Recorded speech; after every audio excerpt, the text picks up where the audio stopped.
Odhiambo entai prario kod abich dwe mar abich kanario prario kod abich nyakoram gajuang machiegni ahinya chenro en ratil en Jumapil kamwa ikoni weche mathoth kamotingo ikruok madhi mbele county ma Homa Bay na nyasi mar madaraka madhi idhi tim e county no ma Homa Bay. Ikruok sani dhi mbele nyakoram gajuang ka kuonde go mabende jogo matimo hala kata weg magawa sani koro timo ikruok ka thoth gi sani osepo nikech oganda osako ikore ne nyasi makamano wa miler nyakoram gajuang kabende kawuono ne luongo ni ODM Youth League rawere mapachoka mantie duond bura mar ODM ochakaenga campaigns mage en chendo nyakoram gajuang bende koro dikelo wa twak makama twak abende dhi nito bende ntiere diponi ntiere ohinga moro moket ni rawere pachoka en twak ni tagi George Bati en giwendo kamotingo Newton Ogada ma en janon siasa kachiel gi Joseph Olale ja siasa MDG bende dibedo gi Brand Midiwo mabende en ja siasa di twak elo ODM gidhi mago motenre kod siasa mathur kae mana bang weche wa nyena makawuono pani kaka pila roko pachila imarote machuoka kapile enaria deka uchia nono kabine wanti live Facebook Ramogi TV ke imbui mar SKCL gi Ramogi TV Kenya mbui mar YouTube magithondweche. Familia manyo wito joge gi masira mar mach kar dak ma Kibra okwo sirikal mondo konyge yango ringre wedegi manyo wangi masira no.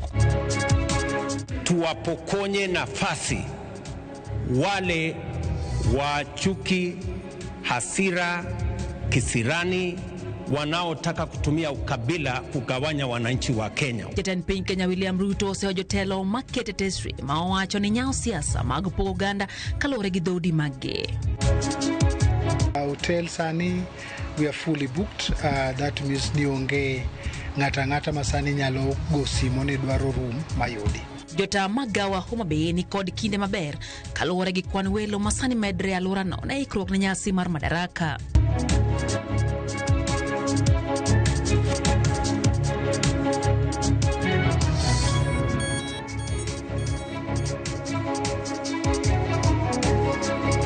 Machiegni nyakoram gajuang chenro en ratil wantiere gi jaloko Belinda Phillips nyinga Lydia Hokeo.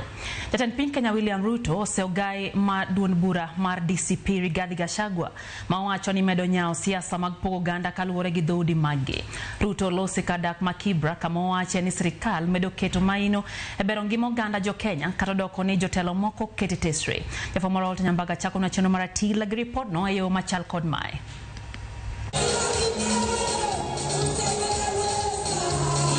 Kinde lama ne obage kanisa mar AC Bade ma Kibra Nairobi ekawo chiwo thuolo ne jatend piny William Ruto kendo duoko mane en jalopne machon Rigathi Gachagua ewi weche moko mosekelo liet mag siasa kutende kod tulo mag tok yiero 2007. Katiba ya Kenya inaniamurisha kama rais kuunganisha watu wa taifa letu la Kenya na kuondoa ubaguzi wa aina yote.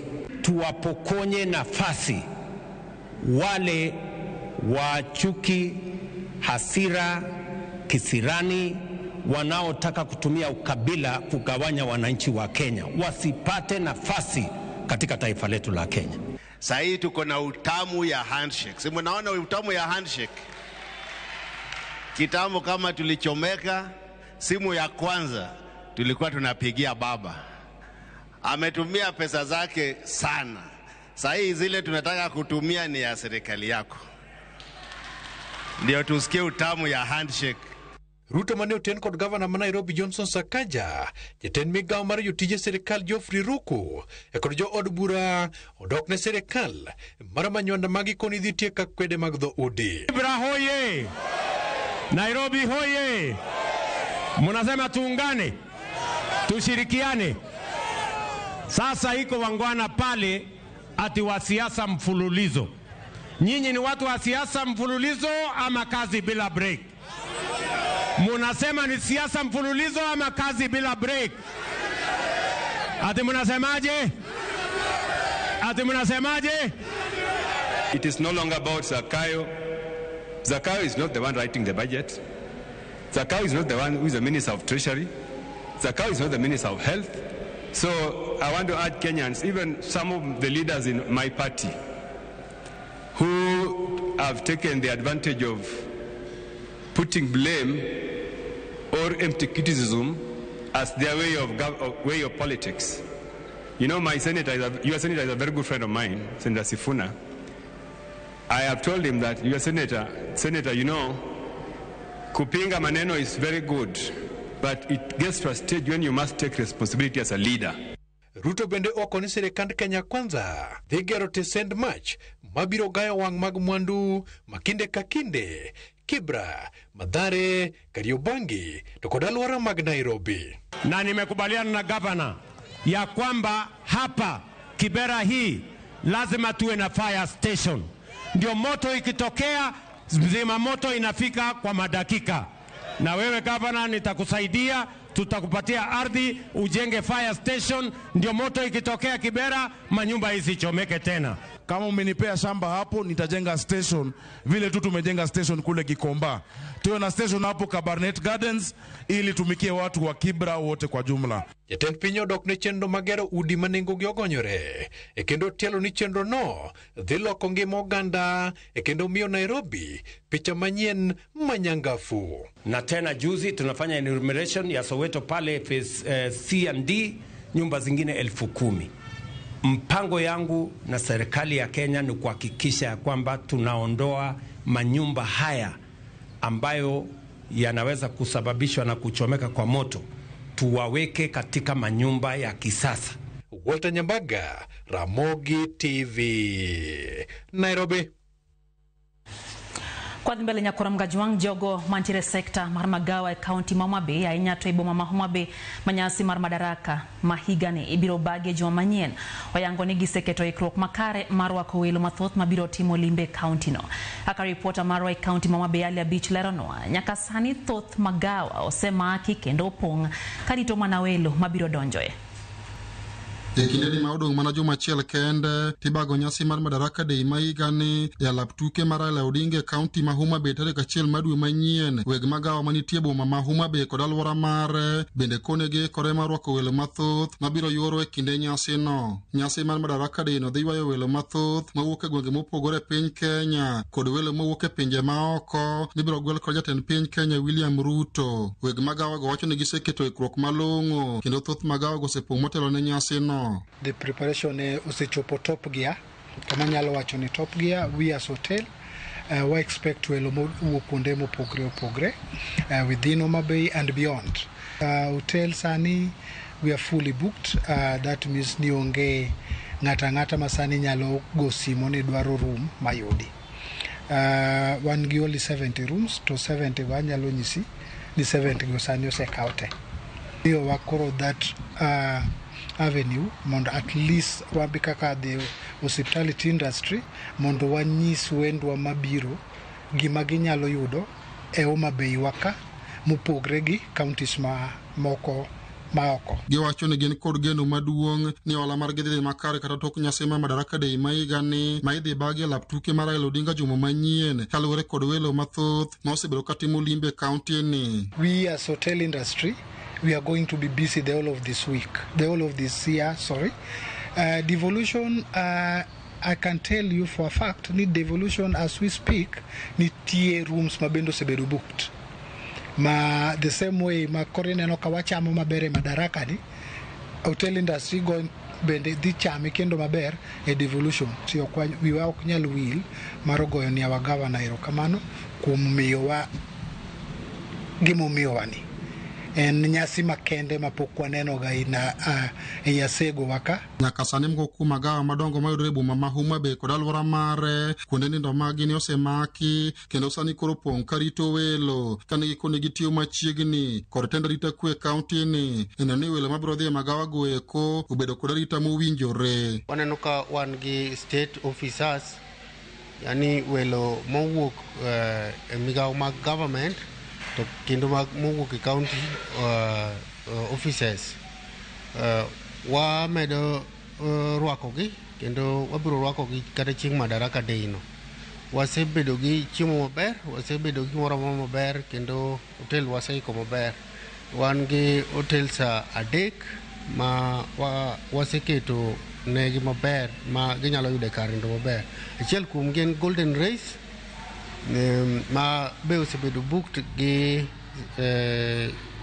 jok mowuok pinje maoko kaka Angola,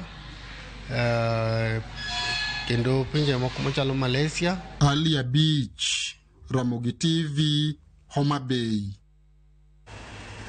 Kuna mojang familia manawito jogegi masira mar mache kardak Makibra County ma Nairobi kolwero mondo mi piny owacho konygi chenro mar yango jogi manowang masirano. Gavana ma Nairobi Johnson Sakaja oyango ni ting mar iko ne ringre ji 9 manyowito ngimagi masirano ibiro kaw gi tend county ma Nairobi mabende biro neno ni ute manyowang oger manyien. En masira mar mach mano muoche kardak Makibra County ma Nairobi sa 10:30 okinyi manyoro. Mach mano duogo negi sa 1 gokinyi gi joneg mach mano chope kar masirano sa 11 okinyi ka gikonyore gi rawere maya elorano. Kaluwore gi report mogol gi jagoro mar arita mar gweng' Makibra Yusuf Mohamed, majno ne onego ji 8 kanyaka sani mana ng'at achiel kende moseyangi ka ringre mamoko 7 pok oyangi ne gin ng'agi ni kaluwore ni ne giwang' marach. Ilipofika asubuhi karibu saa 11, tuseme ilikuwa saa 10:40 hivi, tukaamshwa na manduru. Tunasema amkeni kuna moto. Sasa tukafikiria maybe ni wesi, but sisi tusikia tu kuna moto tunachomekewa, ikapiti tutoke nje mbio. Ile wakati ya kutoka kuangalia huku nje ni moto tu tulianza kuona imesiba stairs, but sasa tukujua ni moto ilitokea wapi. Masirano beneno wango ute prabich mano wangi gik moko teige kajoma moko mano yudo hinyruok pod mbele gedo thiethe osiptene mopogore. Kitu tutahitaji kwa serikali kuu, serikali yetu ya county ni watusaidie hizi miili ziende nyumbani, sipate kuzikwa kwao huko Western kwa wakati ufaao.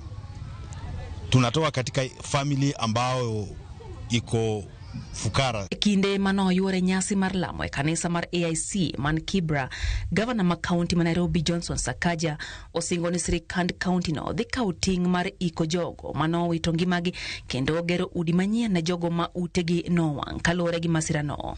Oyango ne gisechako loso chenro makare gi migawo mar teko mane oni stima otudi yo mowinjore e kar dakno kaka yor duoko piny kwan masiche mag mach. Kuna wale wamechomekewa hata IDs, vitambulisho wale ambao na documents, tuwasaidie kupata documents mpya na mimi nitawalipia gharama yote ya hizo documents ili they can just get back to normal life, si ndio? Kwa hivyo tutazidi kushirikiana na nyinyi. Rais leo amekubali. Nilikuwa nimemwomba ile shamba hapo ile ilikuwa inatumiwa na kura wakati barabara ilikuwa inatengenezwa, ndio tuweke fire station hapo. Fire station niwe hapo. Jatend piny Kenya William Ruto bende nolimo kar masirano ka en kanyakla kod jotelo mamoko bang' wuok e lamo e kanisa mar AIC Kibra.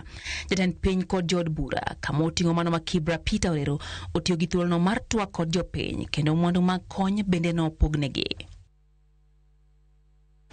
Daka na pagari yo bangsa chila midhiambo chendo enda tilero kamana hinya kumedo ketera Mogi TV engineer Lazaro Kanyambo wachoni mokwongo orwako Ngandate County of Endless Potential wachoni Madaraka Day celebration as bedo Homa Bay giserwake Oganda kendo geno margi enne gidhi bedo koda kinde makare bende ogolo pache weche mag siasa nene kacha. Boniface Ochieng wachoni entie Nyamasaria Sarasinga ntie Wang'eno West Kanyamkago wachoni sedonjo kaka pile. Mwalimu Faith Mzomo kantiere egwengo Mama Lindi. Mwalimu wacho kanyo ni Kenya is bigger than two people wachoni en siasa wang kawang kendo dhieno nito dongro kibro tim karang. Mwalimu Faith nene kod nyasi mar chieng mar nyuol wakoni haya beru mwalimu wayo mutenya korom gajuang ma enratila kikidhi mabosh.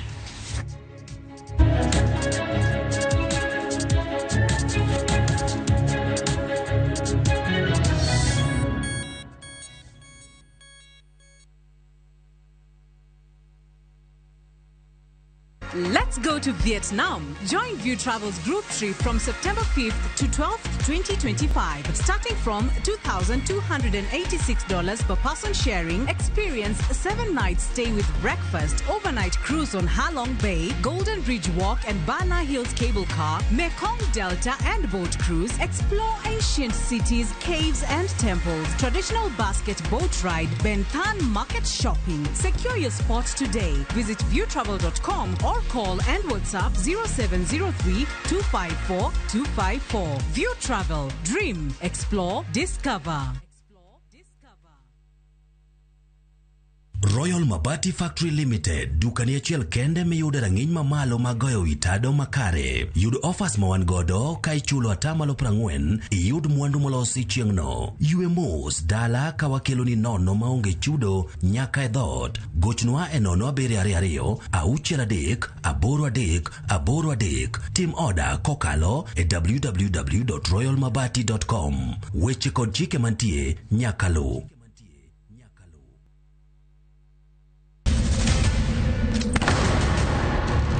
Teka unusiye gi wachno. To ano ka bibet kai kinyome. To kate arus mare ano ka bibiro. Ere kaka ininyalo timre gosipna malich kamae. Kosiparo ni nen mana kende ka. An ka bora chiel kode. To joma ni kate bende ni kode. En chunja dek. Osiem. Hera.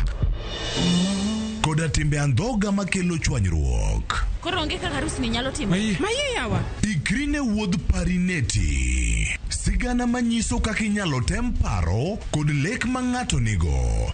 Kendo yiero nyalo loko gik moko duto. Parineti. Wuok tich nyaka ngeso saa 2:15 otieno. Mana Ramogi TV.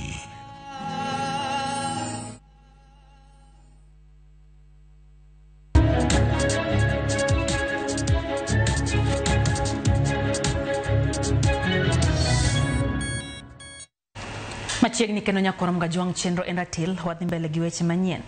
Jalup jatend piny Kenya Kithure Kindiki odok ne sirikal ewi chenro magichano timo ne jopiny kowacho ni sirikal ok bichiko ite ne koko mag kweth maketo sirikal tesre. Kanowe nyasi moro e skund primar ma Ndura Rua e kar chung'od bura ma Kabete. Kindiko kone sirikal ni ong'ala manyime mane ni ochop kare gedo magute mane ogene piny, gedo mar chirni manyasani kod chenro mamoko. Bende ne odok ne jothum mayande olime owacho ni okoboyie mondo mi jothum go okale midhiero helwet kembe makeo thumbe e Turkae. Unaona watu wengi nimewaonya wawache madharau ndogo ndogo. Nimeona watu wengine wamejawa na kiburi. Wanaenda kutuongelesha hapa kama na kutulecture. Unatulecture ukiwa nani? Kwani wewe ni Mungu? Una lecture kila mtu, una lecture mwanamuziki, una lecture mwanasiasa, una lecture kila mtu. Kwani wewe ni Mungu? Nao wanamuziki walikuja 50, mimi naita wanamuziki 500 wakuje pale Karen. Tujua utafanya nini? Ati unasema umeamrisha wananchi wasisikize nyimbo. Unaamrisha kama nani? Wa unaamrisha kama nani? Rawere ma jokanyo e duond bura mar ODM okwayo siasa mathurka mondo otim maino mar rwako rawere dongruok mag siasa kendo tagi okenge makare kar nyayo kwe e kinde campaign mag siasa. Agilose kar dak mamathare kinde romo margi mar nyawo riwruok kod twak e okenge makare mag yudo dongruok. Gikwayo siasa mapacho ka mondo bed gi adier kendo joma kelo ganda kanyakla e chenro mag sirikal. Bende gisiemo jod bura ni oti tijgi kendo giwek siko ka giluwo sirikal the marach.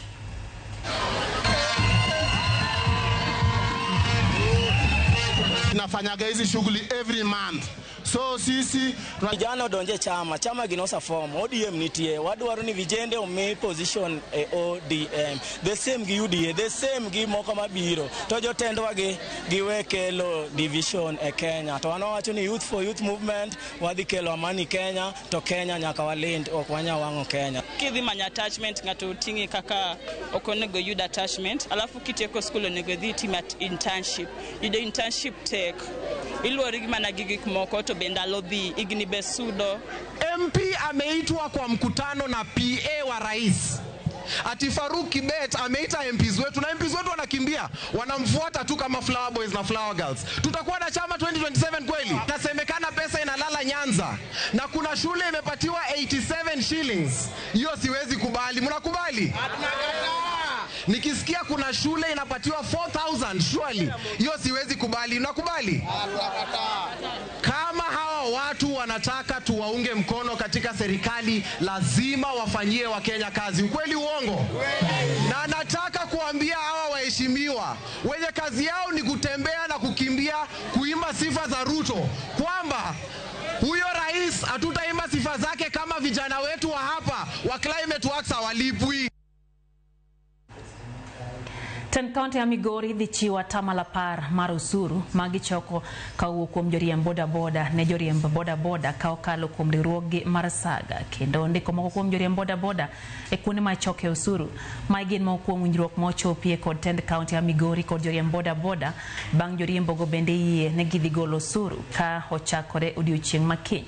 Jalup gavana Migori Joseph Mahiri wacho ni ka kaunti ya Migori giikore keto kare winjruogno ka okwayo joriemb bodaboda mondo mi ogol usuru kaka winjruok osebedo. Tuliona kwamba ni lazima kila mtu achukumike, akuwa na jukumu kulipa ushuru.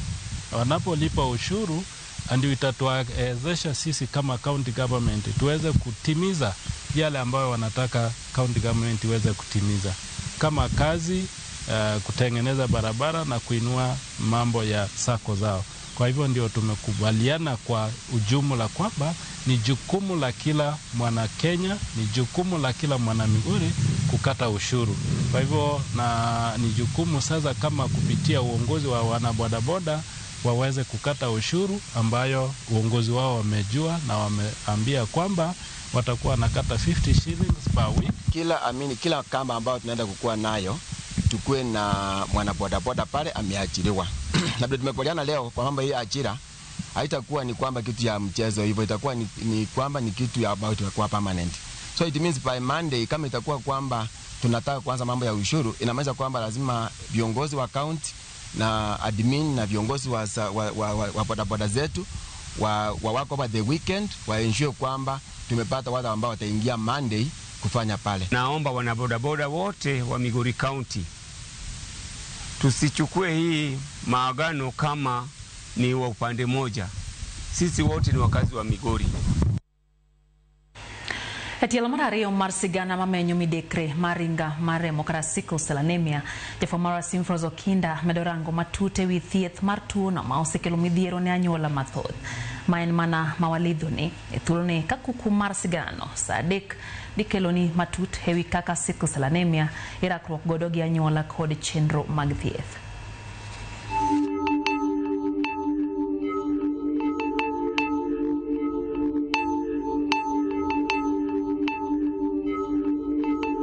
Nabedo diagnosed with sickle cell can 2 years old. Kenyatta National Hospital.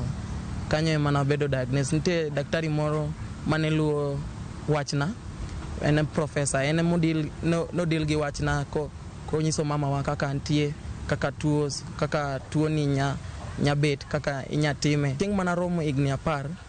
Kanyo mana ng'eyo koro kaka anya deal gi situation mar sickle cell. Kanyo mana understand condition man go to kaka gikmo anega team monda konyra adhi e Kenyatta kanyo ne ging'eya koro adhi kanyo ta amiyo gi card na mama ok ne tera clinic adhi akenda amiyo gi card na aneno daktari ng'iyo situation na karach to nyisa ni yes adhi e ward kok rach to gi manage mana kanyo gi miya yedhe ta dok ot.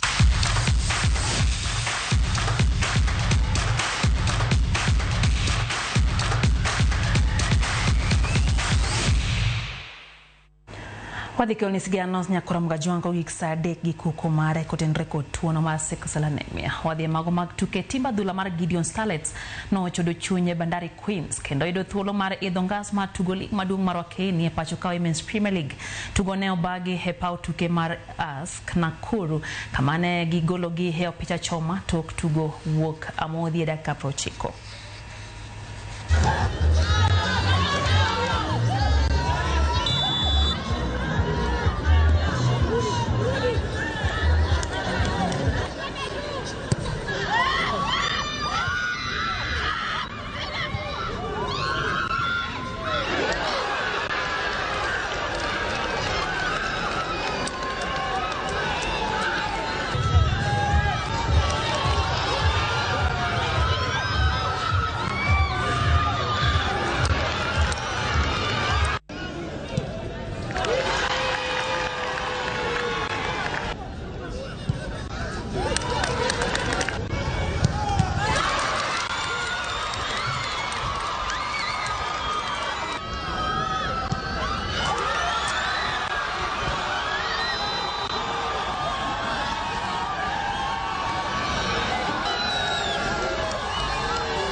I'll first congratulate my girls.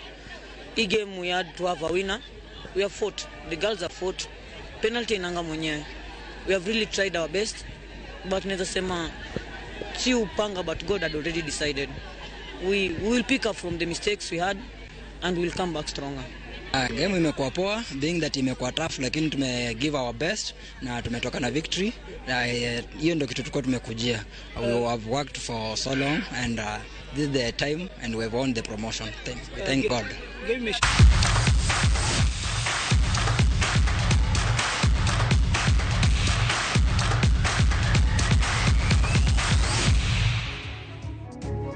Ikanyimwa tieke chenro ni mokwongo mara ratil Baba Twins maro njinyo wachoni entiere Kisumu Europe wachoni ngin kaka Johoma Begi kore malongo marwako wile madaraka di wachoni watem matek waketi ngat manyalo ko Kiswahili ne jokanyo mondo wadhi maber wacho ni chiengno kikwa wuog nono e gik maker bro wacho ai wabro temo wa kel joloko nyaka Belinda Phillips. Daniel wacho ni entiere kodwe chenro be anu benta Charles Kachiel kod Makojwang David Omondi nikech sanya korom gajwang iye nangade gikanya Lisa bia mamane nikacha imbende anyisi ni entiere wenda George Batikawo ni studio nyakorom gajwang wono ratin ni giwela dek mano mabenda neno ko studio studio kai gikore malongo ne chendo ni maratil kamotingo Joseph Olale mano ja siasa ditwake lo MDG ntie ni Newton Ogada mabende janon siasa Kachiel Gibran Midiwo manja siasa ditwak Hello Don Bura mar ODM. Githingio ni to bin ohinga thiro jomatindo ipacho kanya tiore mag siasa. Panika uwene no kacha ka ODM Youth League ketayanga campaign margi dibedo nade. Main twak ma George Bati detayo daka machuok kende ko ya kanya kwa mga jongo mioke kidi mabora. Sibiru jalo ko Belinda Phillips nyinga Lydia Hoke. Orom kendo sade ke chenro maro imore. Uriti masane.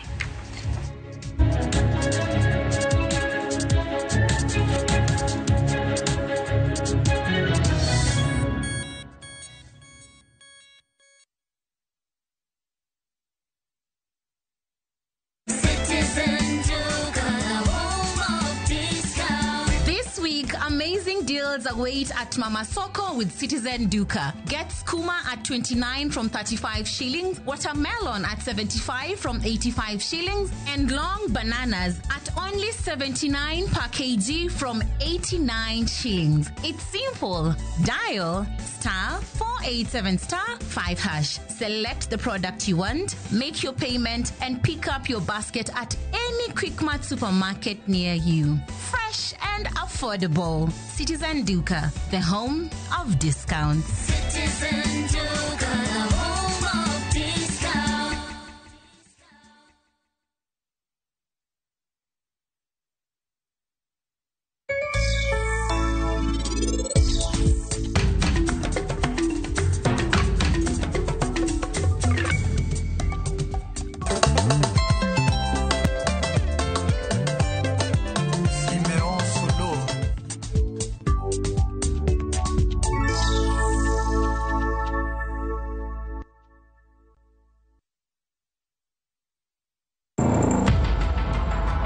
Piny mahera kod pesa ok winjre. Gimi manyono si manye kama chielo. Joot achiel chiegni pogore. Ibro miyo ji kata nyinga. Miyo mohero mwandu moloyo hera. Sani ng'ama onge pesa itimo nade? Nyare maduong' ne olale chandruokne kod manyo hera madieri. Ok adwar pesa ne, adich gi hera. Awinji nyathina. Mano kende. Rawera manie hera. Babanto ka ok vero. To wuon mare noneno hinyruok mani nyime. Ka duogo kama yudi dalaka.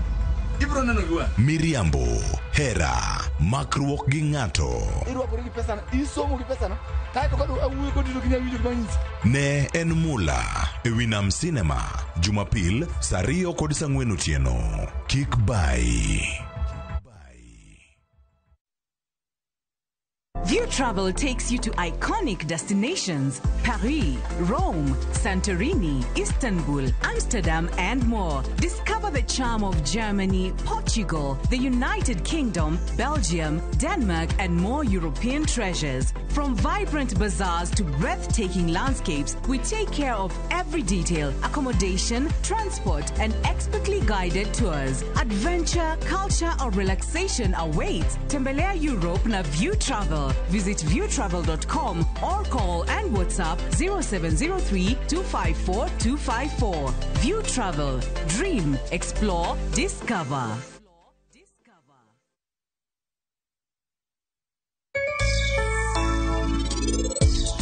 Penj laktar ko kalera mugi TV ngima en mwandu iluonga ni Ruth Otieno kende nga morna mar bedo kod odiechieng kodiechieng. Okabiwe ngima mar pari mondo bed kama tek.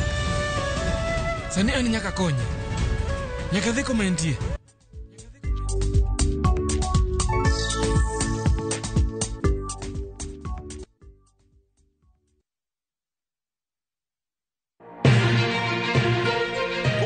Chuny boma ma Nairobi, machiegni gi Naromoro. Kokale gode koda ore kendo mol e gwenge duto ma pacho ka. Okinyi kokinyi, wayango ni kaka piny oru.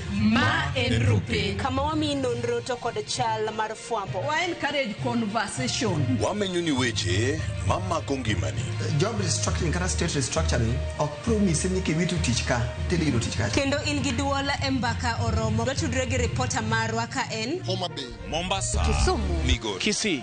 Wabedo gi twak kachiel koda ka jolony weche mopogore opogore. No, wamiyo parliament a lot of authority. To authority no gitiyogo mana mondo konygi. Tudri gi Joyce Oduor, Sharon Ong'ao kod Cleophas Oluoch e chenro mar Rupiny kod Mbaka Oromo. Wuok tich nyaka tich abich chakre sa 12 okinyi nyaka sa 5 onyango e Ramogi TV.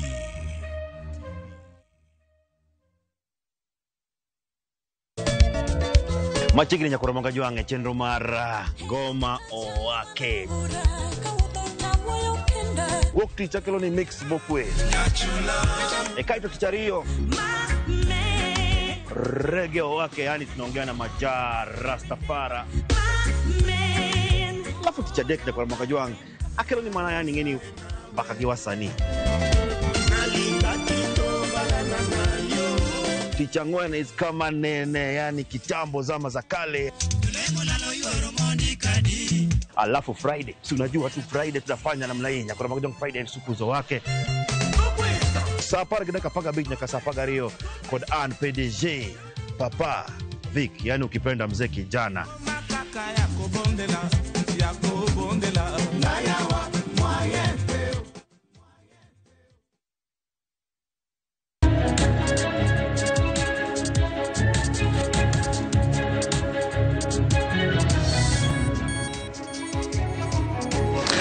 Erokamano Nyakura Mogi kuom ketera Mogi TV ratil e odhiambo mar Jumapil. Nyakura Mogi odiechieng' mar 25 dwe mar 5 2025 abich ma en twak ma kikwe mondo bai nikech en dakika 31 bang' saa achiel. Wachako twak maro mar ratil kawuono ni wadang'yo ni to nitie ohinga moko moketi ma samoro nyalo thiro jomatindo weche mag siasa.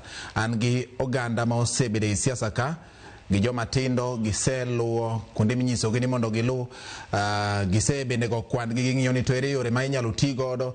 To bende en adier ni nitiere ohinga go mane gima dwani mondo mi apenji ka giyie ni nitie to gibiro nyisowa ni gin mage. Joma wacho ni ohinga go onge nyiso ni samoro joma tinde maluor bende biro nyisowa ni to ang'o momiyo joma tindo pok okawo thuolo makama. Machiegni nyinga en George Bati, an ka kod wenda, an mbele na ka an kod Wuod Mumbo, Wuod Kasipol iluongo ni Newton Ogada. Okoni ene ubudu Mungu modong. Machiegni nyani uton. Erokamano. Aya, dire ka antiri kod Joseph Olale ma wuod Ugenya kendo bende en nominated MCA Assembly Mabusia, en jakanyo madun bura mar MDG. Machiegni Olale. Erokamano. Aya, bathe ka Nyakura Mogi we team introduction achiel kachiel ma iluongo ni Brian Midiwo.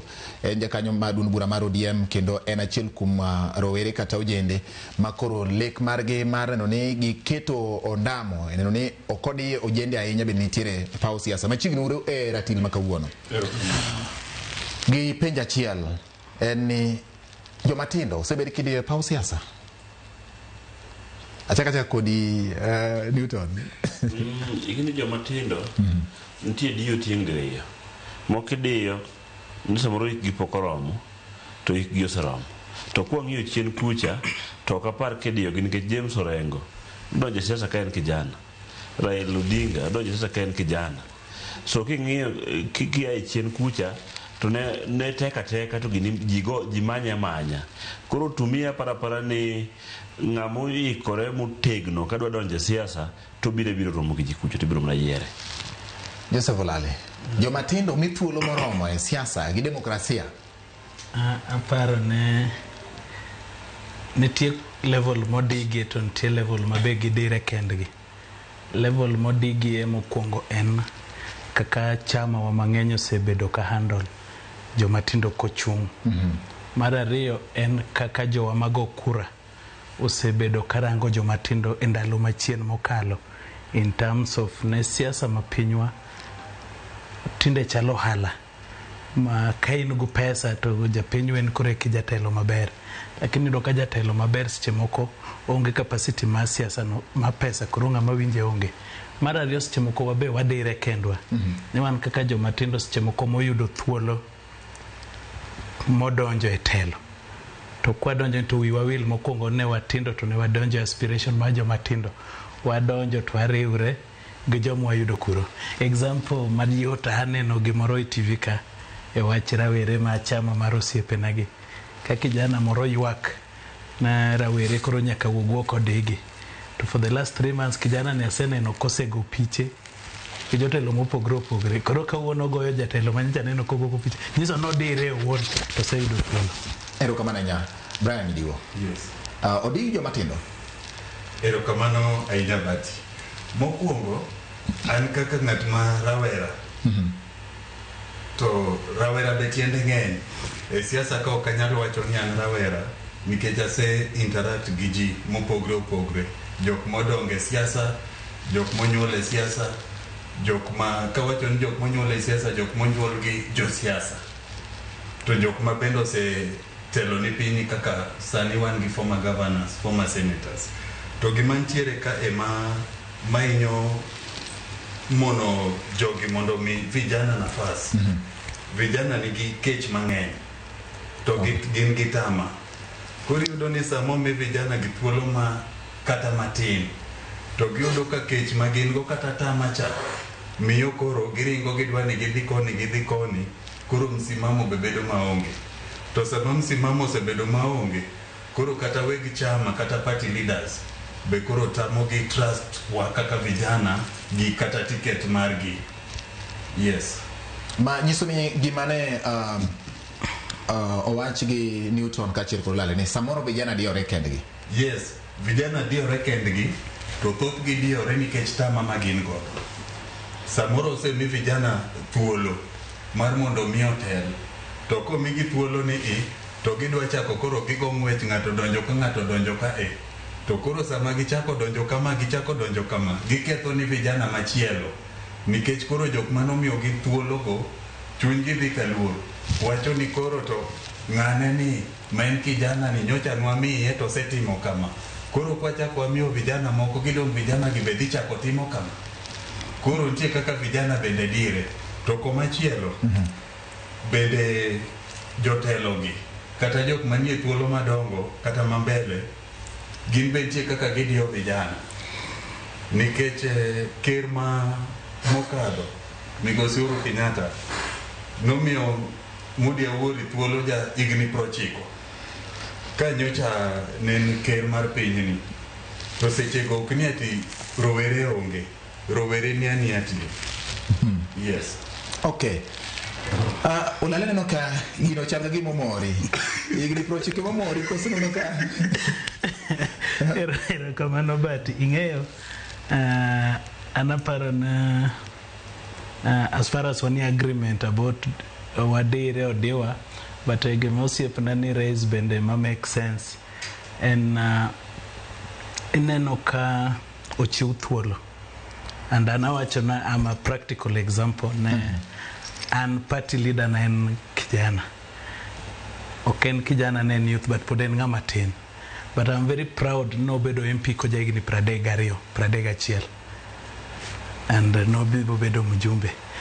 But ing'eyo chama wa maybe gi jowa moko manie chama ng'eny jowa gin jomatindo, jatendo osetemo expose jomatindo, and me being an example for one of them. Kachako kode katin wasudo atiyo kanyo sani omi iluonga ni mheshimiwa. So aparo ni gini enena bende bedo discipline ma osiepna ni owacho ne koyudo thuolo to tig thuolo no maber.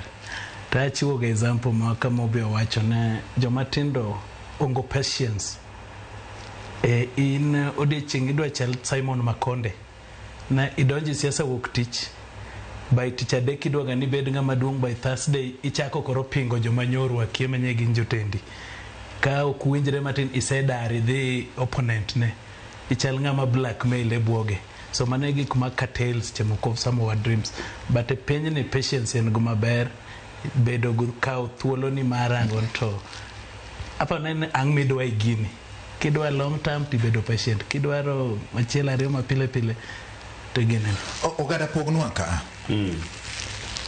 patience gi ambition nikech inyalo neno kaka mori bede yiro mokalo cha nyong'isi ni yawa lolo bang'wa pod itin yiro mar ariyo ni biro in bin dhano in gi ambitions mamagi ka to koro joma tindo dwa pogo nang'o erokamano badi gima timore e siasa ni siasa ji dhi joma ng'eny dhi e siasa ka dwa dhi yudo gimoro to siasa gimiyude malong'o onge siasa en ni idwa ni mondo ichiwori ida wuok e familia mari ida wuok e privacy mari idwa dhi konyo ogandani koro ka samoro ng'ama wuok madwa dhi konyo ogandane owuok ka en ambitious odwa ni in between ka odwa loso mwandune to odwa rito jogweng'e bende wan gi examples mag jok matindo in fact party chama wa mar ODM chama maduong' mogik Kenya ka moingo nyaka chama mar sirikal osemiyowa ranyisi maber mar yiero jende matindo ma ok joma dongo kata mana Babu Namwamba noyier ka thin Babu Owino noyier ka thin several MPs kata mana Gladys Wanga makuno governor ni noyier ka this ka nyaka ma ok onyuom so party osebedo gi ranyisi maber mar yiero joma tindo to kendo gima ber gi joma tindo manoseyier chama maduong' mar ODM ne giyiero jok ma samoro ne oikore ne tiyo ne chama to gima osebedo kelo problem e weche mag yiero joma tindo ma bende ok onyal gine ni gichikore mana ka osiepna Jakoe wacho ka iyudo ka samoro inoyiere chama maduong' mar ODM to pok otiek ndalo 5 nyaka nye yier to nikech wan osebedo ka wan jo opposition nyaka ne piny chakre oyieri opposition ka to kiny wuotho gi sirikal kapok wuon chama owacho ni koro wuoth gi sirikal omiyo samoro nyalo yudo ka koro chichin to wayier joma tindo kose jok madongo namba 2 weche mag yiero ji te ka ikusekala 18 romo bedo MP kata mana governor inyalo na bet ka ikusekala 18 kanyo 20 kanyo ka koro machwa to nitie gik moko bende wacho ni ok inyal neno makatidho mana yien joma donge manyalo neno gi koro problem wuok ni joma mosebedo somebody for example kaka an na donje chama mar ODM chieng' mano chake in fact chieng' mano wach ni en chama ema na register as a party member ka an live member and be wuok very soon chama wan nyaka na check bede asebede kan very patient arito makoro sana otimo ng'owa sana ochopo dhi yiera sana idhi yiera koro an machwa maseng'e ni gimo medhi yiera ok en mondo abed mbunge makasipul to en ni adhi rito ganda osepima moyud na nyarito ganda inyalo bedo for example ne wantie gi MP mathin kabisa ni osele oyiero tiek 5 karo churo koro odong' ko jai ka 30 to sebedo MP moseweyo so nitie gik moko ma samoro be king'iyo to nego bende kawo time koso no dinne nikech onge matin ne ok odinne nikech noseyudo koro dino onge kanyo kanyo koro maybe kaka piny odhi to noseyudo kano dinne moko dwacho no dinne moko timo ng'o moko noseyudo so wasebedo ka chama party mar ODM marwa to chama kubwa osemiyo nafas kabisa mar jok matindo tiyo but the problem en mana mowach ka oyieri kawuono ka ng'ama tin tichikori kama yie gi Brian en ni chiwo opportunities maok mag the election ema joma dongo gi bago wago ido ka samoro chance obiro timi imanya retire moro mantie dala ni ene manosetiyo wachak watere kanyo while wadino ne ng'ama nodhi school from class 1 mudhi university mo graduate mokoro bet ni nyalo bedo a leader kendo nyalo rito piny ma pod nigi paro in fact Kenya ka no rit gi joma tindo to Mbuya no bedo very active ka no this mabedo Tom Mboya active kothesno nokawo Kenya moketo kamoro mbele kucha. Tom ne ok en bas Jomo Kenyatta gini, ne en a very young boy to notiyo motegno kaka Tom Mboya. Koro miyo chances to semiwa ndi problem wantie ka jomatindo kata jomatindo nitiere godo ni samoro gibedo over ambitious maloyo kama ne iki onego bed nikech nyathi dongo gradually ikete imiye gimoro kama to ka nyathi ma baba seche moko wacho ni nitie ng'ama rikni gi ng'ama rokni. Koro samoro wamiyo nyathi marikni to waweyo ng'ama rikni. Koro aparo ni ka vijana obedo mos na nene runinga ka ng'at achiel nyoro ne nigi sudi nyocha ncha en gi baba kawuono gi nega chagwa en ng'ama tin idwa miye which position en achiel nodwa complain no dini ne ok onyal bedo leader ere kidwa lead oganda ka ok inyal stand firm kaka Newton Ogada manochako stand gi ODM chieng' manochakore.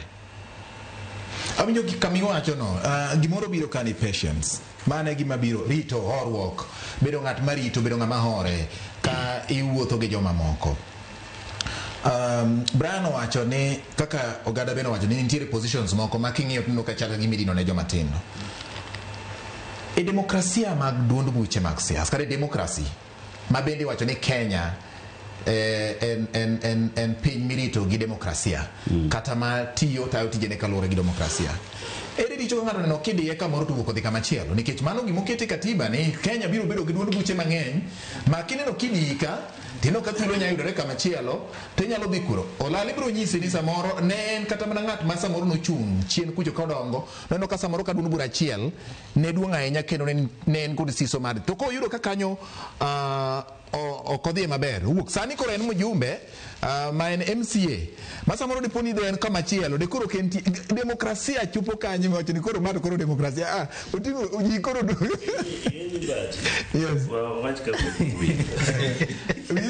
nitiere dicho mamiyo kori tami yudo space kori manyo space ni like MP ne no manyo space ne mano ng'ama dichuo Raila Odinga no manyo space ne kod Ford Kenya maka wuono koro ochopo mochopo ni nitie manyo space ni nikech in ng'amoro mrito piny to nitie ng'ama irach madino ni to nitie bende ng'ama dino nikech kino ka ok idhi rito piny ka nitie weche adi mi example ng'ato nyocha nitiere e siasa entie ng'ato nyocha nitiere gi baba 3 weeks ago mo wacho baba the 4th week ne en gi Ruto the 5th week gin Gachagua ere kama kore Diego baba Odiege Ruto koso kore Diego Gachagua so nitiere ng'ama state for like for example the ilungo ne ngoa giche lungo na ken gira chama ni lungo na movement for democracy me wacho no ngino teno ko ngi ahinya koro chama ni matisno biko nyikasi chama ni matisno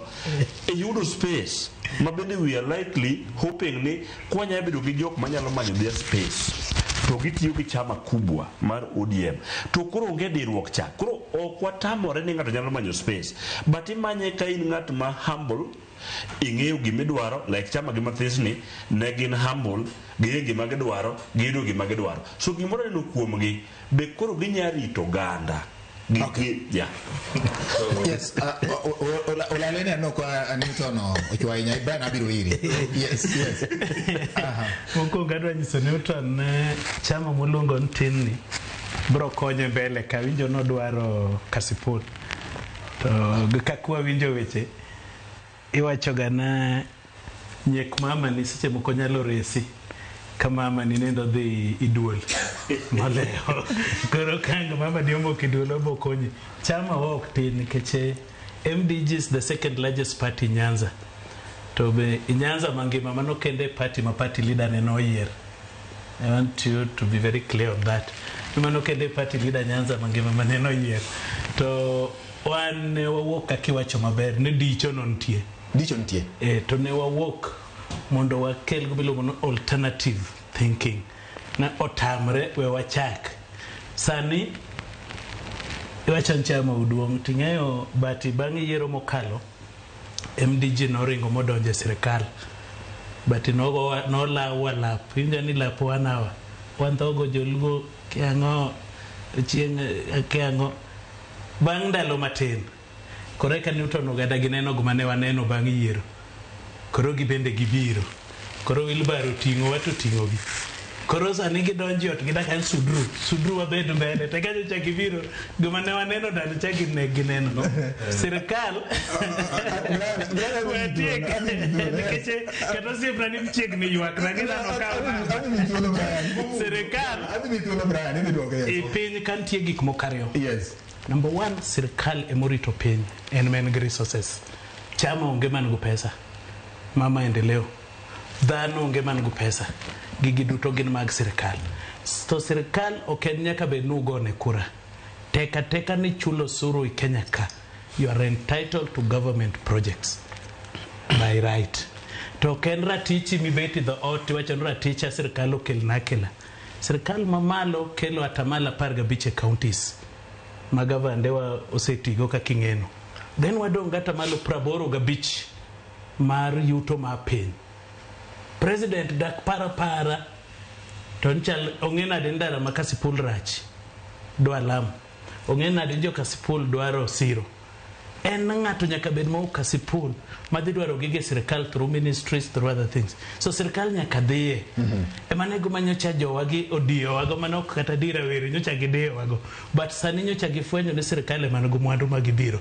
Sani kirango nyaka nye jowagi bi ineno development projects ma government initiative piny. Ok gibi dar go kata morumo.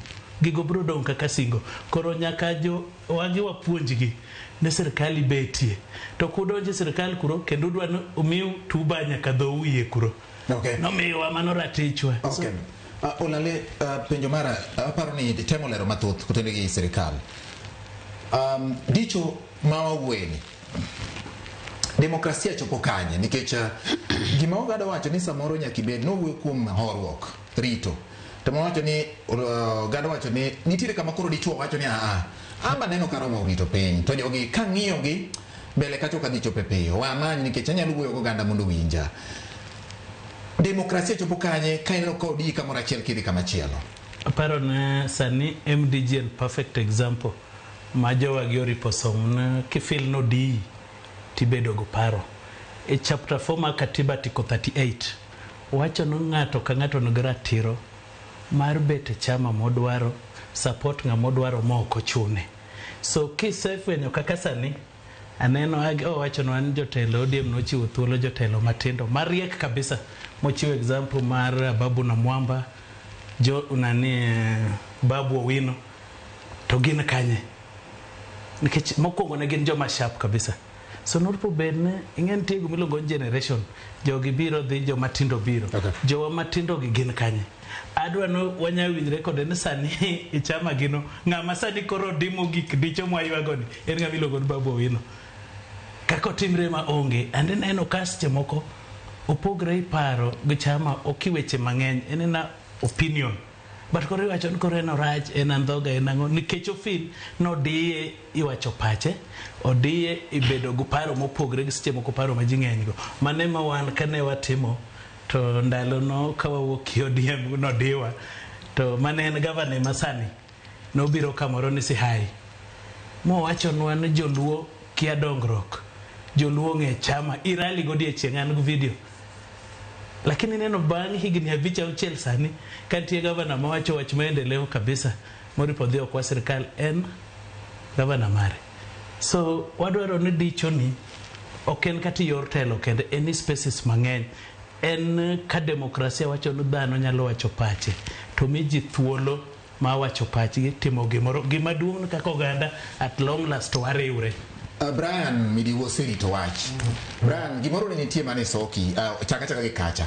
Koro mokwongo gik moso kata ng'eny kalore kod kaka wuoyo kendo so kama serious chagi manito to mokwongo nitie gimoro awinjo ka osiepna molale wacho ni ati chiwo thuolo ni koro kaka gin giringo ba gikwongo dhi riwre gi sirikal mano chal koro kagima dhako e ot kata piem gi chuore ni sama dichuo oneno ka dichuo ni kama to be osewuok nie tiyo dhi chako manyo dichuo machielo mama no makosa mane chama ni otimo kabisa. But example no kadonjre gi gino kanye mabire tineno gimotemo timoni kata gimo wacho ni mae gima ne nyaka wabunge moko manomipuolo gi ODM nokwongo ringo dhi dhi kocha kasto giwacho ni akeni gidhi manyo maendeleo kata sama dware chama nitie jatelo nitie protocol koro kuom ranyisi wetim ranyisi kila ng'ata nikech la ng'ata mana chunge kata kamanyo mbulu e yiero mokalo to adake ila ng'ata koro weti gi mfano mar la ng'ata yes koro kaka la ng'ata naka waluong ni mara nikech adak la ng'ata to bende ajago kura mala ng'ata koro gima notimre la ng'ata kuom ranyisi ok en gima nyalo compare gi gima otemo wacho gin gik ma gin out of order onge kaka ng'ato omi thuolo in sama omi thuolo ni iseringo ni dhi kocha mamoko nawinjo ka wacho ni gin gi dhiringo serve jakom chai e State House ni ka jakom odhi oyud ka chai osebedo serve mago gik ma onge gik ma useless nikech ng'ato kata ka dine bed ni dwa wuok ni dhi kocha ntiere party leader to kata ko e party leader ne ntiere riwruok moro na Azimio machama gi mowacho no anbe chama no kata nyinge pok amako ga nyaka kawuono aneno ga mana ka ntie gimoro ke anoduma alama moro kamaro alama ni seneno nanene kinde chaka de gibiro riwruok ichamo ga kuon yes video ineno jogi jok manokuongo oringo dhi jok chamas manokuongo ringo dhi mago gin jok ma wange gi ng'eny to kata dhako ka wange ng'eny ok inyal vumilia go koro gima ne gitimo be en wich kuot sana kosiepna molale te molero gino e duol ka e katera til ka kuma ji obete to makoro luwo wakariani koro gimotimre ka yes ka nene bed ni ati jog nigi msimamo to gineno ka mbele kocha nitie gimoro ma samoro giwinjo maber giringo to gidhi wacho ni wuon dala ka nen jakom emane jatelo mar Azimio ineno giwacho ni baba ka etwawinjo ka dhi amoro yang ka jirani ka dhi kwanwa kata kwa yudo mane udhiang to wabro chamo kata kwa yudo manorege to wabro chamo to ok ni ati nyathi wuok dhi ni dhi wanyo ingeo ni nyathi ma wanyo en kati tedne ang'o kata mama gi tedne ang'o mamit babo kela ng'o mama tedo mamit kose chamo bo yien pod obro dhi adhi owuondre notugo ka jirani to odhi chiemo otodonjo koro e siasa ka yes kaka manyocho timre ni ma recent ni an ka bed ni chunya dene giwuok e chama nikech kiwinjo historia mar jakom nosewuok e chama kinde moko boduogo boyiere koro jok masani kata chama moko manoringo dhi kata jok manoringo nodhi owuok gima dine gitimo maber dine gi resign to de giwuok e chama to ka gisewuok e chama gidhi e chama mane gidhieno kata mane gidhi ni giringo gidhieno to duogo yiergi adhi thuolo Brian demokrasia chopo kanye gi dicho nikech nitiere ng'ama koro wacho ni antatin ambition nyalo wacho ni aseyudo puonjruok manyalo yudo kuom jomotelo na koro adwa ni mondo mi amanye kaka nyalo go kona piyo nikech politics ogada wacho ka pile ni it is about interest mane gimo wacho ni politics is about interest and then en gi interest diriyo en dwaro mari kaka dhano gi dwaro mar oganda midwa ni mondo itinegi koro samoro ng'ato wacho ni aket dwaro mara mondo ayud go gimoro mondo koro anyalo dhi go kuom oganda samoro jomoko timo kamano jomoko bende wacho ni oganda osiyie koro amanye gi dwaro matero negi ere kama koro chopo makoro wacho ni demokrasia ni ang' ne ng'ato rit go kama oneno kidiye ineno bati penjo tipenjo maber ndi yes to en gima lit sana ni jok ma nigi tabia bila gi kate pa siasa ka nyal penjre penjo mi penjo sani no to wan gima dwa koni ka bati ineno penjo mi penjo nie ng'ato kaka mbunge ok dhir president ni dhi manyo gimoro nokelo ni jopiny mbunge en ng'ama gine magiloso sheria kacha manyaka mbunge omiyo kako nego bed nochopo choko ni japiny gima japiny dwaro to kelo to kowacho ni ati ng'ato kaka mbunge oringo dhi kocha ni ati odhi manyo gimoro nokelo ni joge to mano to miriambo. Okay. Koro mano gima kelo gimoro. To gini be king'iyo thothne gitimre mana kuom jok marowere momi thuolo. Jok marowere. Koro jobilago kata kodi gini koro ituonogi kata tiket mar chama nikech ok gin loyal. To mane kako onego bedi. Loyalty, fidelity, faithfulness. Okay. Mane kako onego bedi. Okay, sasa erokamano Nyabrandi. Jogi dwa lal in one way or another. Ingeni ODM chama maduong' mogik ma wuoyo kuome cha. ODM no chaki gi joma nong'e kumodwa ni wadhi kaka country. Ingeni ne watiyo matek mondo wabed gi multipartism. And joma mang'eny nowito ngimagi. Joma tindo gi joma dongo. Inyalo paro 92 joma notho mang'eny kabisa Kericho. Nikech ne wamanyo multipartism ka Jaramogi Oginga notimo ang'owa nochung'. Baba Raila Amolo Odinga nowinjo kodiye to nodiye rightly. Rightly ni enang'o? Chika ite pim. Yes, pim ne nyikora mo nikech kama pende mang'eny. Nodiye rightly. Yes. Nen right to live. No feel ni paro manotero e Ford Kenya mondo ne Ford Kenya understand mondo wakaw Kenya waket kumu bedie. Ne nigi jodongo moko modagi ni gidok nyatimore. Omiyo nokaw mandate. Ok ang'adi ogada, ok adwa ng'adi. Mana dwa ni mondo explain. Nikech wajen kod rightly nyiso ni jok manodie ka ne nitiere gi haki mondo di. No, nen rightly to joka wa nodie wrongly. Okay, exactly. So, kane babu wuok modhi no oweyo kome mar od bura mochako sika mandate manyien mochako yiere. Ok adwa dhi that long story. Kane wachako ODM ne wantie gi President Maro William Samoei Ruto as the deputy party leader mar ODM. William Ruto kane wadhi godo yiero.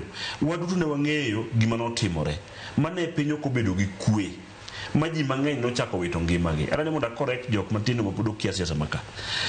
Mane manokelo wa ni Ruto bende koro ka gino osetimore to weche nobet kaka nobet no jomoko nodhi jomoko nodong' ka.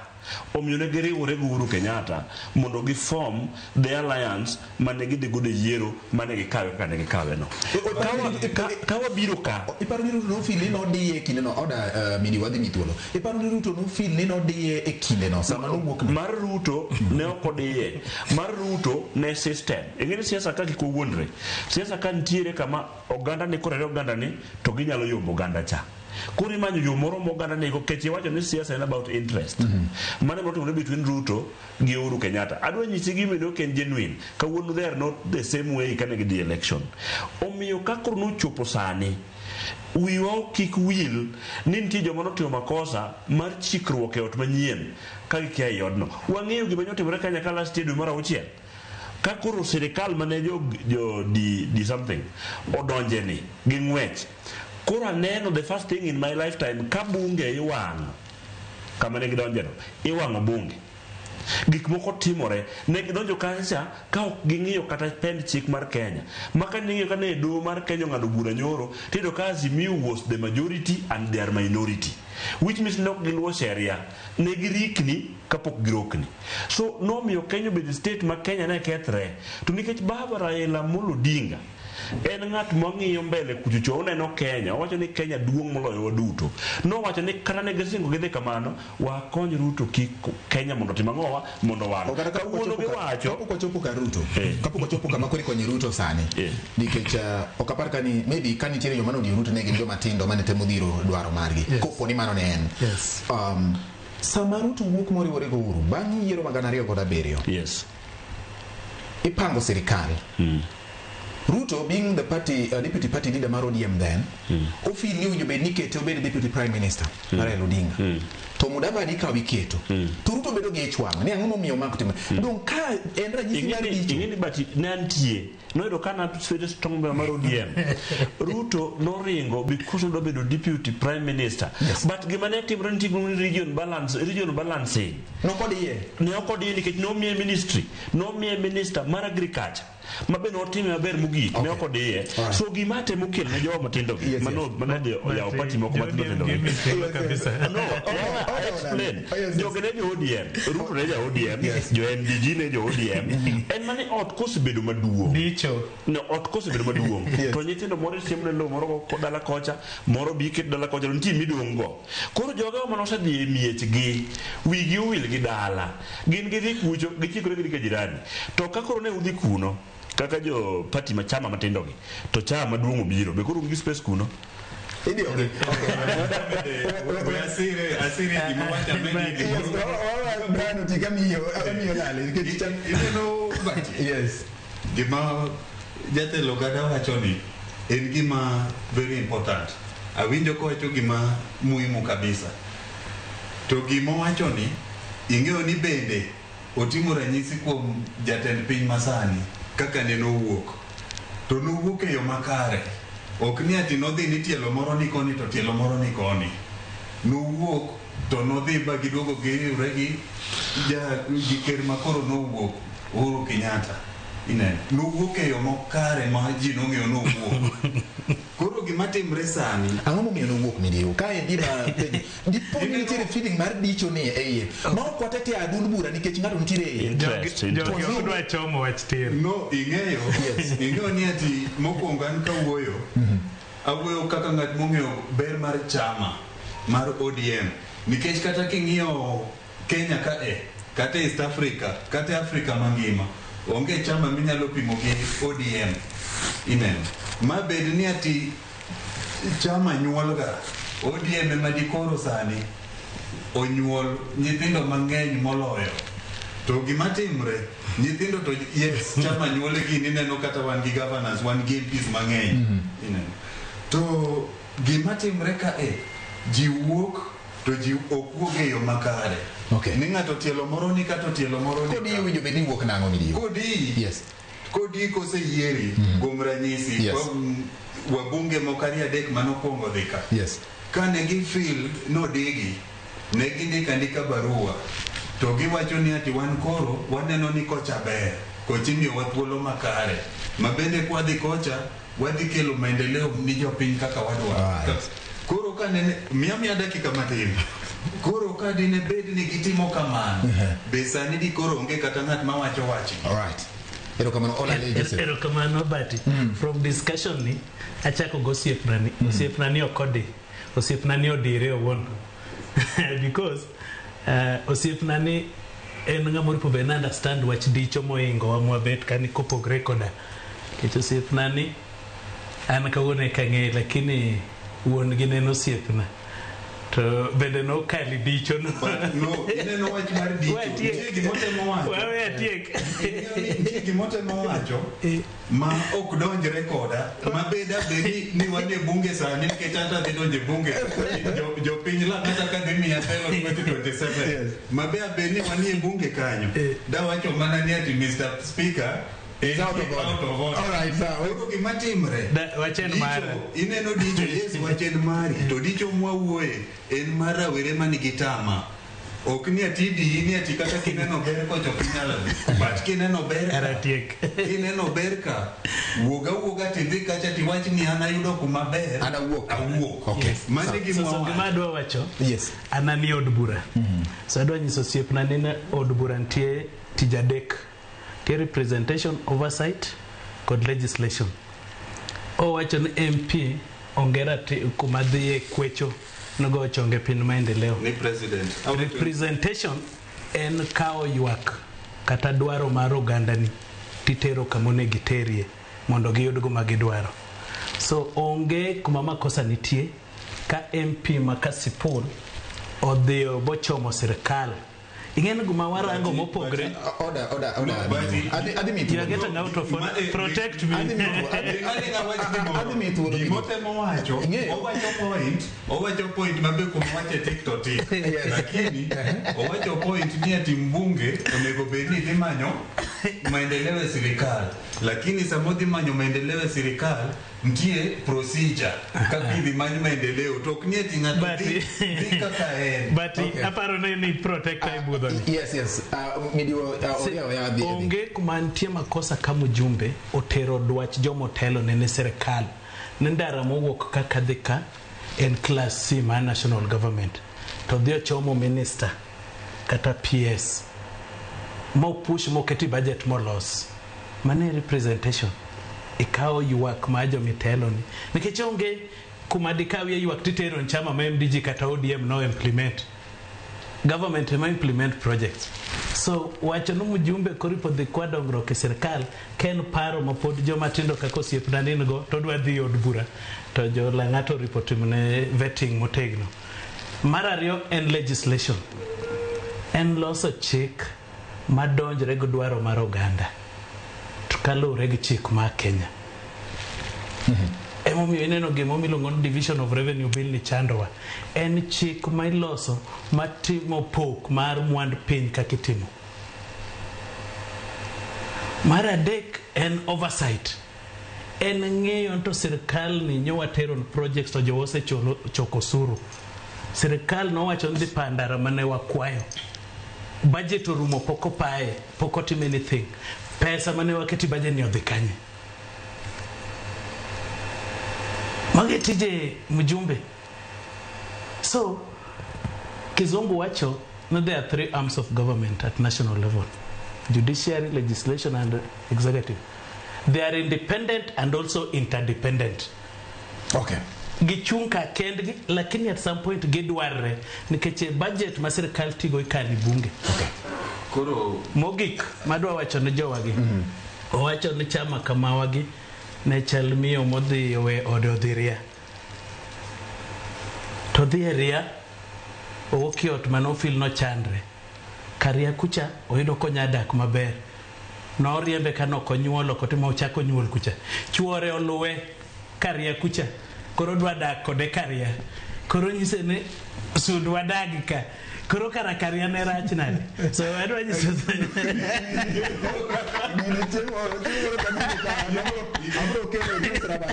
koro ka culture kata kido gitine majoluo oyiene dhako dhi karia oganda ntiere tok dichuo moro matitu mondo oganda wuo ing'eyo no oganda konyo bwana ni ing'eyo gima timre ka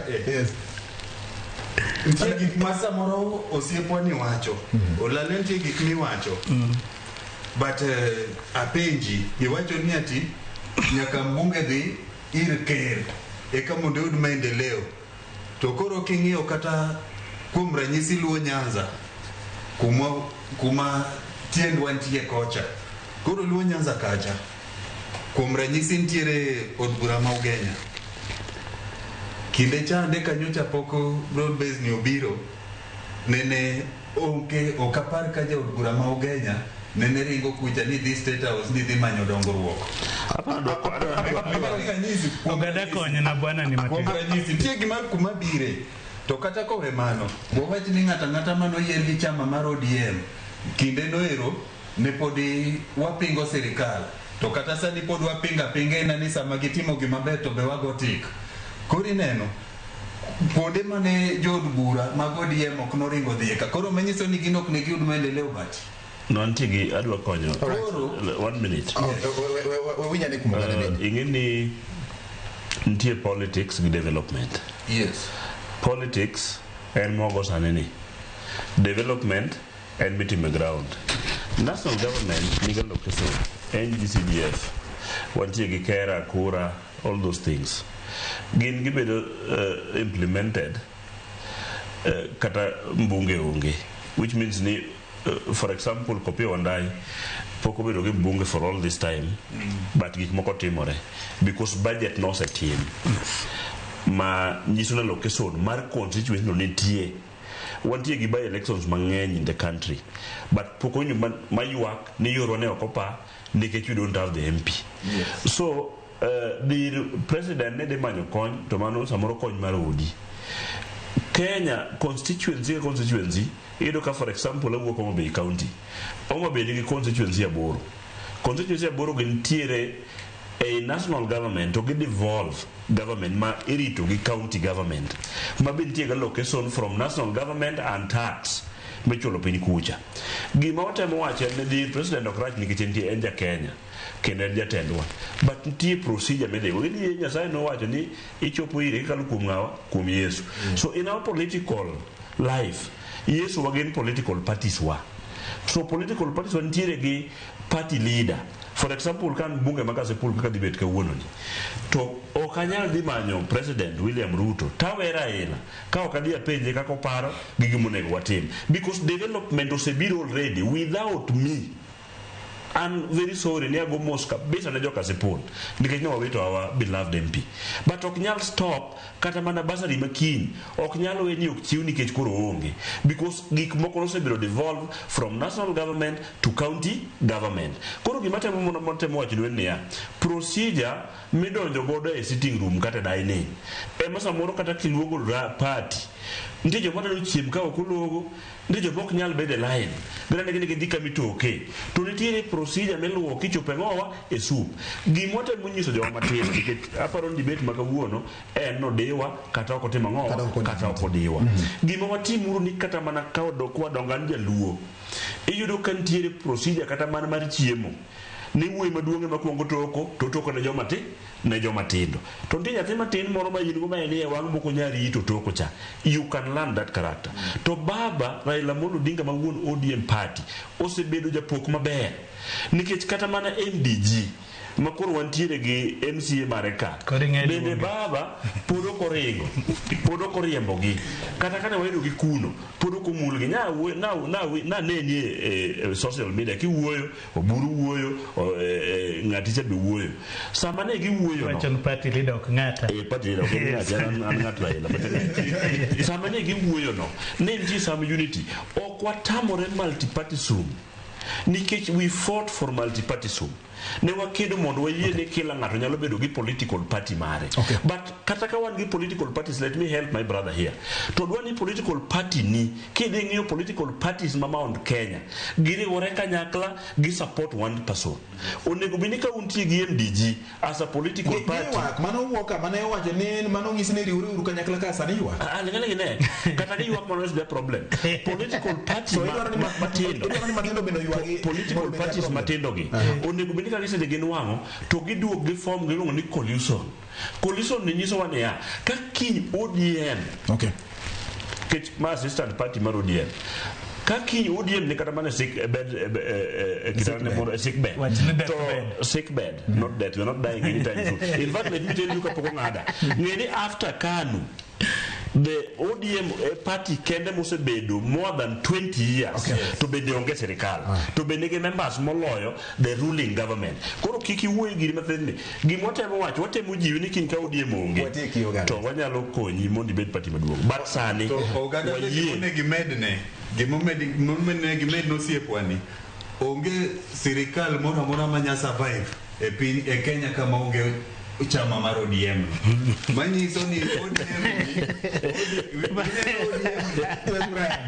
ODM ni mae chama matoko mae chama manie udwa toka nto kudwa dhi sirikal kata in kumi betie ni throughout this discussion ka penji sani no ODM ni sirikal kose onge in go dwo kariyo manus penja duoki uni sirikal kose uonge sirikal ODM tie broad based government broad based government en sirikal kose ok sirikal konyo miyo sirikal paro nikech sirikal ok nyalo sirikal manyalo bilo aya sama koro watieko ni nikech watieko donge dakariyo gi madon moro watie godo ogada keni tie gi wach moro modo wach mawacho ni akwayo chama moro mar ODM the biggest and the largest party ni wadwaro kwe wadwaro free and fair elections and nominations mondo kik wabed gi buok gi bagni mar donje chama mathindo ma ok dhi konyowa. Right.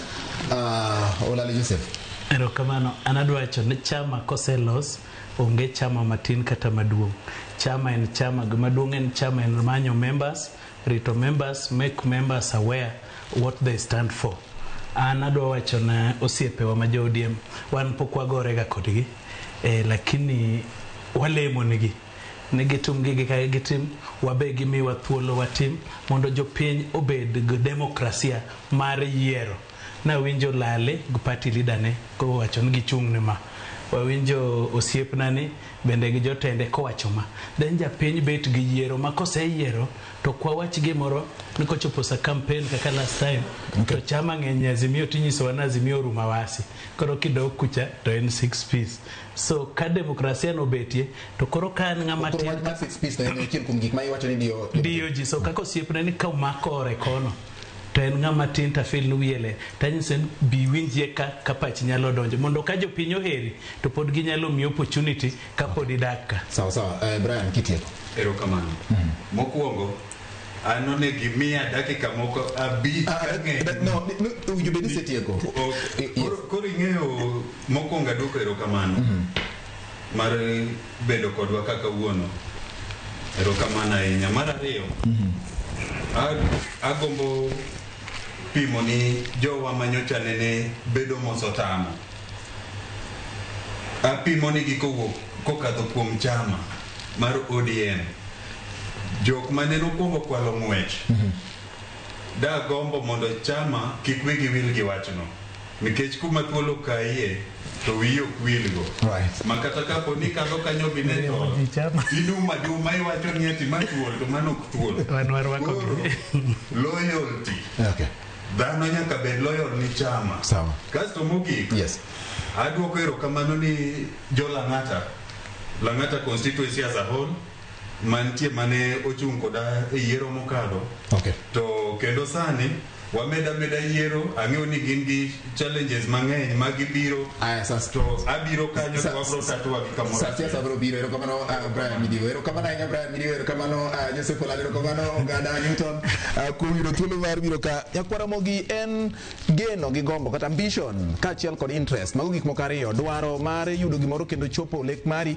kaachiel kod dwaro mar kelo lokruok gin mage madiyo jopiny winjo kaka twak obet puro bro dhi nyime gi twak machal kama mondo wang'e to joma tindo gidiyokre kendgi koso idiyogi to demokrasia imiyogi thuolo koso kata mana demokrasia no pod ilawogi nyinge en George Bati oriti masani.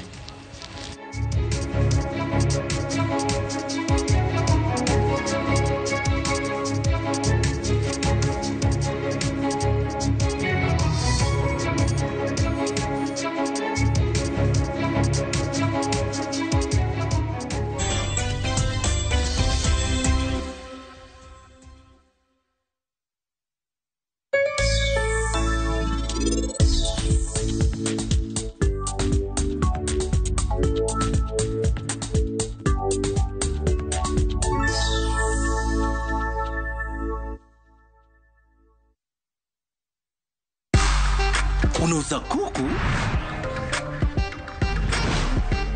ama unauza luku? Grow biashara yako na Tasi Pochi Loan. Enjoy easy application na instant approval. Ipate kwa M-Pesa app ama dial